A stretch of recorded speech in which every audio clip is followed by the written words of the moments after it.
नमस्कार। मेरा पूरा देश सुन रहा है। राष्ट्र की आवाज 140 करोड़ लोगों की एक ही आवाज। आपके साथ मैं हूं सरफराज। मैं सरफराज सैफी आपको बताना चाहता हूं, कोरोना के नए वेरिएंट के खतरे से आपको सावधान करना चाहता हूं। लेकिन आज उससे पहले एक बड़ी खबर सामने आ गई, वो भी आपको बताना चाहता हूं। साल 2024 चुनाव को लेकर यह बड़ी और अहम खबर है। दिल्ली में विपक्षी गठबंधन इंडिया के घटक दलों की बैठक हुई। इस दौरान 2024 लोकसभा चुनाव के लिए कई मुद्दों पर चर्चा हुई। इसमें सीट शेयरिंग, साझा जनसभा, नए सिरे से प्लानिंग बनाना शामिल है। और इस बैठक में जो सबसे बड़ी बात निकल कर आई है, वो 2024 में प्रधानमंत्री नरेंद्र मोदी के खिलाफ विपक्ष का चेहरा कौन होगा। इंडिया गठबंधन बैठक की इनसाइड स्टोरी भी आज राष्ट्र की आवाज के जरिए आपको बताऊंगा। आज राष्ट्र की आवाज के जरिए आपको सावधान करने आया हूं। आपको कोरोना वायरस के उस कहर से आगाह कराना चाहता हूं, जिस वायरस से 3 साल पहले पूरी दुनिया कांप गई थी। कोरोना वायरस महामारी से मची तबाही को अभी ज्यादा वक्त नहीं बीता है। महज 3 साल पहले ही करीब पूरी दुनिया ने इस महामारी को बहुत करीब से देखा, जिसकी चपेट में अब तक करोड़ों लोग आ चुके हैं, लाखों लोग मारे जा चुके हैं। कोरोना वैक्सीन आने के बाद यह महामारी काबू में आ चुकी थी, लेकिन एक बार फिर से कोरोना अपना रूप बदलकर, अपना वेश बदलकर फिर से पैर पसारना शुरू कर दिया है। और एक बार फिर से कोरोना वायरस पूरी दुनिया को डराने लगा है। कोरोना वायरस का नया सब वेरिएंट सामने आया है, जो पहले से कई गुना ज्यादा खतरनाक बताना है। और सावधान करने वाली बात यह है कि कोरोना वायरस के नए वेरिएंट से अमेरिका, चीन, सिंगापुर से होते हुए अब भारत में एंट्री कर ली है। हिंदुस्तान में कहां कहां पहुंच चुका है यह कोरोना का नया वेरिएंट, आज राष्ट्र की आवाज के जरिए आपको समझाऊंगा, बताऊंगा और दिखाऊंगा भी। कोरोना वैक्सीन लगे हुए एक लंबा वक्त बीत चुका है। भारत में कोरोना के मामले अभी तक पूरी तरीके से खत्म नहीं हुए हैं। इस वजह से कोरोना का नया वेरिएंट हिंदुस्तानियों की परेशानी बढ़ा रहा है। कोरोना के खतरे को देखते हुए केंद्र सरकार से लेकर राज्य सरकार तक अलर्ट है, क्योंकि कोरोना का नया वेरिएंट ओमिक्रॉन के दूसरे सब वेरिएंट की तुलना में ज्यादा खतरनाक है, संक्रामक है। ऐसे में इस खतरे को समझना और इसके बचाव के तौर तरीकों को समझना हम सब हिंदुस्तानियों के लिए बेहद जरूरी है। यह भी राष्ट्र की आवाज के जरिए आपको समझाने की कोशिश करूंगा। मैं अपने हिंदुस्तान के कोने कोने की आवाज को दिल्ली तक पहुंचाता हूं, दिल्ली की आवाज को देश दुनिया के कोने कोने तक पहुंचाता हूं। नेताओं की आवाज को मैं आम लोगों तक पहुंचाता हूं, आम लोगों की आवाज को मैं अपने देश के हुक्मरानों तक पहुंचाता हूं। आपकी आवाज से मिलती है मेरी आवाज और बन जाती है राष्ट्र की आवाज।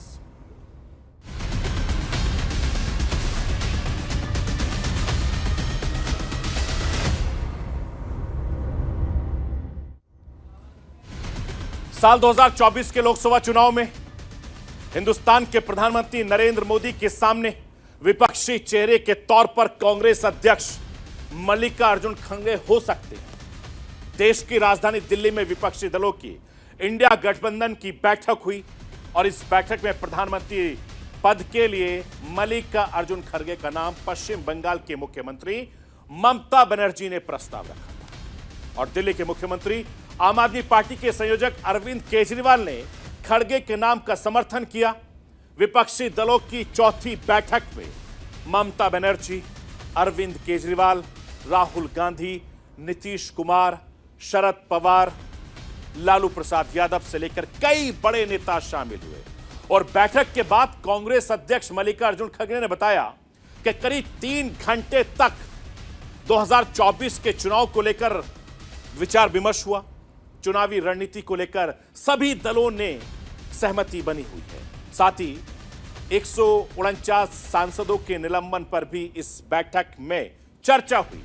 और सबसे बड़ी बात जो निकलकर सामने आई है वो यह है कि 2024 में प्रधानमंत्री नरेंद्र मोदी के सामने विपक्ष की तरफ से मल्लिकार्जुन खड़गे प्रधानमंत्री पद का चेहरा हो सकते हैं। वैसे मल्लिकार्जुन खड़गे खुद प्रधानमंत्री पद के सवाल पर कहा कि पीएम कौन होगा इसका फैसला हम जीतने के बाद तय करेंगे। मैं राष्ट्र की आवाज के जरिए आपको कांग्रेस अध्यक्ष को सुनवाना चाहता हूं। सुनिए वो क्या कुछ कह रहे हैं।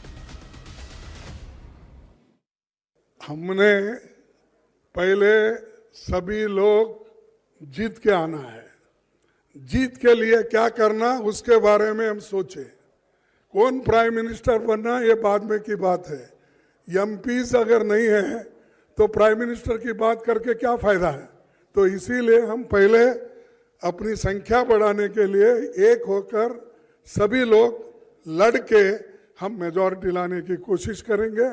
और बीजेपी आज जो और मोदी जी बहुत इतना 1-2-3 इलेक्शन होने के बाद उनको तो इतना घमंड आया है कि अब देश में मेरे सिवाय कोई नहीं बचेगा या दुनिया में भी मैं एक ही लीडर हूँ प्रचार करते हैं। तो हम पहले जीतने की कोशिश करेंगे और एक होकर जीतेंगे। मैं आपको यह बताना चाहता हूं कि इस बैठक में 2024 के लोकसभा चुनाव को लेकर सीट शेयरिंग का मुद्दा चर्चा का विषय बना रहा। बीजेपी के खिलाफ 400 सीटों पर कॉमन कैंडिडेट उतारने के टारगेट पर बात हुई। बैठक में यह तय हुआ कि सीट शेयरिंग राज्य स्तर पर होगी। अगर बात फिर भी नहीं बनी तो इंडिया गठबंधन के बड़े नेता इसे मिलकर सुलझा लेंगे। सीट शेयरिंग को लेकर खड़गे ने क्या कुछ कहा वो भी राष्ट्र की आवाज के जरिए सुनवाना चाहता हूं कि किस तरीके से तालमेल तमाम विपक्षी नेता आपस में बिठाएंगे। सुनिए। जो इंडिया गठबंधन का एक मुद्दा है कि सभी लोग मिलकर काम करेंगे और सीट शेयरिंग का भी हम मिलके पहले जिस स्टेट में हमारे लोग हैं पहले वो लोग वहाँ पर एक दूसरे से समझौता करेंगे।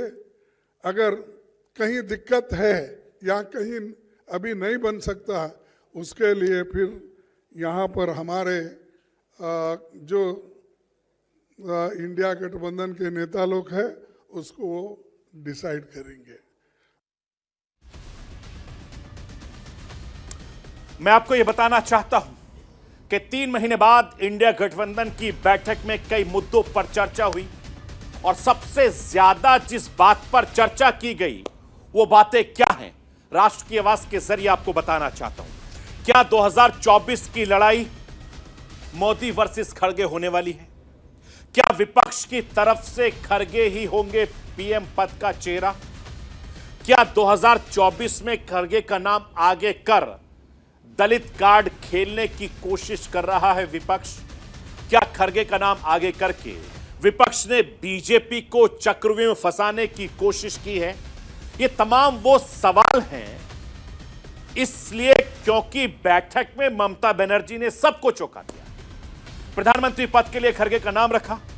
ममता बनर्जी का यह प्रस्ताव काफी चौंकाने वाला था। टीएमसी कांग्रेस बंगाल में धुर विरोधी मानी जाती है और इसकी झलक दोनों दलों के नेताओं में देखी जाती है। और यही नहीं, इस प्रस्ताव के साथ ये साफ हो गया कि ममता बनर्जी पीएम की रेस में खुद को नहीं देख रही हैं। मैं आपको यह भी बताना चाहता हूं, जिस खबर के बारे में मैं आपको बता रहा हूं, सावधान कर रहा हूं, वो हम सबको एक बार फिर से बहुत परेशान करने वाली है। वो खबर जो देश और दुनिया को तबाह बर्बाद कर गई। इसलिए मैं आपको इस खबर के जरिए सावधान करना चाहता हूं। कोरोना के कहर से 3 साल पहले पूरी दुनिया कांप गई थी, परेशान थी। जिस वायरस के विस्फोट से पूरी दुनिया हिल गई थी, जिस कोरोना ने करीब 2 साल तक लोगों की सांसें फुला दी थी, जिस महामारी ने लोगों को महीनों तक घरों में कैद रहने पर मजबूर कर दिया था, उसी कोरोना के नए वेरिएंट ने एक बार फिर से हम सब लोगों की जिंदगी में आने की दस्तक दे दी है। एक बार फिर कोरोना भेष बदलकर दुनिया को डराने लगा है। कोरोना वायरस का नया वेरिएंट दुनिया के लिए बड़ा खतरा बना हुआ है और इस बार जो कोरोना का नया वेरिएंट सबके सामने आ रहा है वो सांसों पर स्ट्राइक कर रहा है। दुनिया के लिए इस नए खतरे का नाम JN.1 वेरिएंट है और सावधान परेशान करने वाली बात यह है कि कोरोना वायरस के इस नए वेरिएंट को हिंदुस्तान में एंट्री मिल चुकी है। बुरहान वायरस ने हिंदुस्तान के साउथ छोर पर दस्तक दी है और अभी तक इस नए वेरिएंट के मरीज अमेरिका, चीन में देखे गए थे और अब इस नए वेरिएंट के हिंदुस्तान में भी डराना शुरू कर दिया है। कोरोना फिर से डरा रहा है। मैं राष्ट्र की आवाज के जरिए आपको यह बताना चाहता हूं कि केरल में 8 दिसंबर को इस JN.1 वेरिएंट से जुड़ा केस सामने आया। 18 नवंबर को लगभग 80 साल की एक महिला कोविड-19 पॉजिटिव पाई गई। आगे की जांच में यह पता चला कि महिला कोरोना के JN.1 वेरिएंट से पीड़ित है। अब वो महिला ठीक हो चुकी है। तमिलनाडु में एक शख्स के अंदर ऐसा ही वेरिएंट मिला है जो सिंगापुर से लौटा था। इस नए वेरिएंट से पीड़ित एक मरीज की मौत की खबर भी है और पूरे हिंदुस्तान में फिलहाल 1828 लोग कोरोना पॉजिटिव हैं। इन सब में से 1634 मामले सिर्फ और सिर्फ केरल में दर्ज हुए हैं, क्योंकि केरल में बड़ी तादाद में लोग विदेश में रहते हैं। मैं आपको यह बताना चाहता हूं कि केरल में पिछले 48 घंटों में 5 लोगों की कोरोना से मौत हो चुकी है। और आपको याद होगा कि जनवरी 2020 जब कोरोना का पहला केस केरल में मिला था, उसके बाद देश के दूसरे राज्यों में कोरोना के मरीजों की तादाद सामने आने लगी थी और इस बार भी पहला केस केरल में मिला है। यह देखते हुए माना जा रहा है कि जांच में कुछ और राज्यों में कोरोना वायरस शख्स इस नए वेरिएंट से पीड़ित हो सकते हैं और यही वजह है कि कोविड-19 का नया वेरिएंट पूरी दुनिया से लेकर हिंदुस्तान के लिए परेशानी का सबब बना हुआ है। मैं आपको गंगाराम अस्पताल के डॉक्टर उज्जवल प्रकाश को सुनवाना चाहता हूं। सुनिए इस नए वेरिएंट को लेकर डॉक्टर उज्जवल प्रकाश क्या कुछ कह रहे हैं, सुनिए आप। देखिए, जब भी किसी भी वायरस का कोई सब वेरिएंट या नया म्यूटेंट वेरिएंट आएगा तो उसका इन्फेक्टिविटी थोड़ी बड़ी भी होती है। तो इसी की सेम यही कहा जा रहा है कि इसकी इन्फेक्टिविटी ज़्यादा है, ज़्यादा लोगों के अंदर ये फैलेगा, बट डजंट मीन कि ज़्यादा सिवियर होगा। ज़्यादातर लोगों को इसके अंदर जो अब तक रिपोर्टेड है माइल्ड सिम्टम्स हैं, खांसी, जुकाम, सर दर्द होना, बुखार, गला खराब, यही सिम्टम्स हैं ज़्यादातर लोगों के अंदर और माइल्ड हैं, 4-5 दिन में ठीक हो रहे हैं।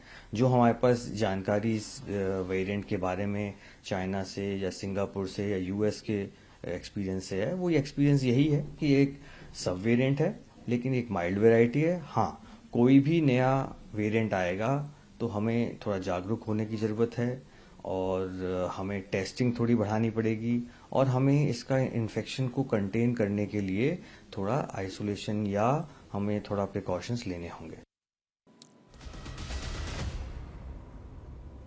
मैं आपको यह बताना चाहता हूं कि कोरोना वायरस के नए सब वेरिएंट JN.1 के सामने आने के बाद राज्य सरकार से लेकर केंद्र सरकार तक की टेंशन बढ़ गई है। केरल में बढ़ते कोरोना के मामले को देखते हुए कर्नाटक सरकार ने 60 साल से ज्यादा उम्र के लोगों के लिए मास्क अनिवार्य कर दिया है। केंद्र सरकार ने राज्य सरकारों के लिए एडवाइजरी जारी कर दी है।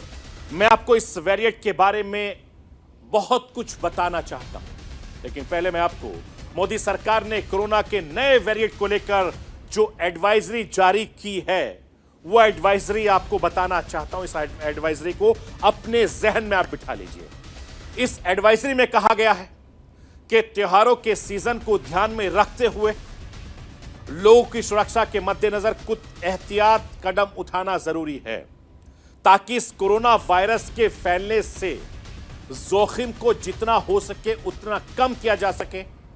और राज्य सरकारों को केंद्र सरकार ने निर्देश दिए हैं कि वो इन्फ्लुएंजा जैसी बीमारियों के जिले भर आंकड़े पर नजर रखें। साथ ही नियमित तौर पर इस बाबत केंद्र सरकार को अपडेट करते रहे, राज्यों से कोविड टेस्टिंग बढ़ाने की अपील भी करती है और नए साल से पहले एक बार फिर लोगों को घरों में कैद करने के लिए कोरोना भेष बदलकर आ गया है। इस बार कोरोना वायरस के नए वर्जन जो सामने आया है, वो नए वर्जन को मैं आपको समझाना चाहता हूं कि ये JN.1 वेरिएंट है क्या, इसको जरा समझिए। JN.1 वेरिएंट ओमिक्रॉन वेरिएंट्स का एक ही सब वेरिएंट है, यानी नए वेरिएंट JN.1 ओमिक्रॉन सब वेरिएंट BA.2.86 वेरिएंट से बना है और सबसे पहले दिसंबर 2022 में ये लग्जमबर्ग में वेरिएंट मिला था। इसके बाद ये दुनिया भर में 41 देशों में फैल चुका है। JN.1 उसी प्रोलो वेरिएंट से आया है जो खुद ओमिक्रॉन वेरिएंट से निकला था। JN.1 वेरिएंट के लक्षण ओमिक्रॉन सब वेरिएंट जैसे ही है। इसमें बुखार है, अगर आपको कहीं बुखार की जरा सी भी शिकायत लगे तुरंत डॉक्टर के पास जाना। अगर आपको खांसी हो रही है तो आप तुरंत डॉक्टर के पास जाएं, अपना चेकअप कराएं। अगर आपको सांस लेने में दिक्कत हो रही है तो भी आप डॉक्टर के पास जाएं। अगर आपकी बॉडी में थकान है, सर दर्द है, आपकी मांसपेशियों में दर्द है, तो आप फौरन लापरवाही ना करें, आप अपने डॉक्टर के पास जाएं। अगर आपको गले में खराश है, पेट में गड़बड़ी की शिकायत ये हो सकती है, ये सब इसके लक्षण हैं और हम देख रहे हैं ये आम तौर पर कई लोगों में इस तरह की शिकायत देखी जा रही है। मैं आपको सावधान करना चाहता हूं कि JN.1 वेरिएंट ओमिक्रॉन के दूसरे सब वेरिएंट की तुलना में ज्यादा खतरनाक है और एक स्टडी में पता चला है कि JN.1 वेरिएंट से संक्रमित शख्स के संपर्क में आने वाले लोगों के संक्रमित होने की संभावना दूसरे ओमिक्रॉन सब वेरिएंट के मामले में 1.2 गुना ज्यादा है। यानी ये कोरोना का नया रूप बेहद खतरनाक है और कोरोना के इस नए सब वेरिएंट को लेकर क्या कह रहे हैं डॉक्टर, वो मैं आपको राष्ट्र की आवाज के जरिए सुनवाना चाहता हूं, चूंकि ये कोरोना बहुत ज्यादा खतरनाक है। सुनिए डॉक्टर के मशवरे को। सिम्टम्स हैं जो पहले कोविड में थे, बट ये सिम्टम्स धीरे धीरे ज्यादा माइल्ड हैं बजाय इसके कि वो सीवियर ऑक्सीजन डेफिशिएंसी वाले सिम्टम्स आए। जी, तो सर जैसे कि हमें ये तो क्या आने वाले दिनों में केसेस ज्यादा देखने को मिल सकते हैं, बढ़ सकते हैं सीवियर? पॉसिबल है। देखिए, एक अगर हम लाइफ साइकिल या साइकिल ऑफ वायरल इन्फेक्शंस को देखें तो उस हिसाब से साइकिल में जैसे वेरिएंट्स आते हैं तो उसकी वजह से इन्फेक्शन बढ़ता है, नंबर ऑफ केसेस बढ़ते हैं। तो पॉसिबल है कि नंबर ऑफ केसेस बढ़ें, लेकिन क्योंकि ये माइल्ड होंगे ज्यादातर लोगों में, इसलिए या तो अनडिटेक्टेड या डिटेक्ट होने के बाद भी इनसिग्निफिकेंट वे के अंदर ये वेरिएंट भी निकल जाना चाहिए, ऐसा मेरा अनुमान है। मैं आपको सावधान करना चाहता हूं, अगर कोविड-19 के शुरुआत से ही जब वायरस अपना रूप बदलता है, उसका एक नया वेरिएंट सामने आता है, उसके कुछ नाम दिए जाते हैं, जैसे पहले भी वेरिएंट के नाम दिए गए थे, लेकिन यह वेरिएंट पहले से ज्यादा खतरनाक है। इसीलिए मैं आपसे बार बार कह रहा हूं कि अगर आपको जरा भी कोई शिकायत है तो बिल्कुल भी लापरवाही ना बरतें, चूंकि ये कोरोना बहुत ज्यादा खतरनाक होने वाला है। आप इसीलिए अपना और अपने परिवार वालों का ख्याल रखें, ज्यादा से ज्यादा सेहत का ध्यान रखें, चूंकि ये कोरोना जानलेवा है और जिस तरह की हरकत इस कोरोना में देखने को मिल रही है, बेहतर है कि आप अपना और अपने परिवार वालों का बहुत ख्याल रखें। ये थी राष्ट्र की आवाज। बाकी खबरों के लिए आप बने रहिए न्यूज़ इंडिया के साथ।